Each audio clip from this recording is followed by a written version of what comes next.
यही जठी वाली कत्ता गेलिए। खुश रहो बुआ, खुश रहो।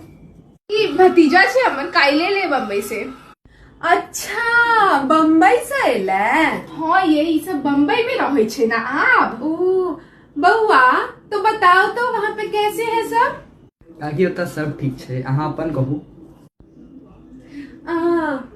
बउआ के मैथिली आवे छे।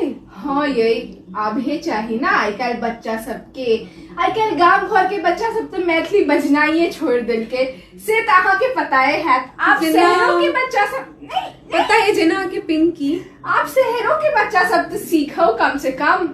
नीक बात छे, हमरा तो भेलर नहीं है आवे थे ते मैथिली, तय हम पहले हिंदी में पूछ ले लिए। नहीं है यहाँ के तो हमरो पता है, यहाँ के कते शौक ओय लोगक दिखावा के कि हमरा हिंदी आवे। कोई बड़का बात नहीं छे हिंदी है ना, कोनो बात नहीं, तो मैथिली सीख लेकिन कनिका अपन पिंकी आओ के सिखा देवे।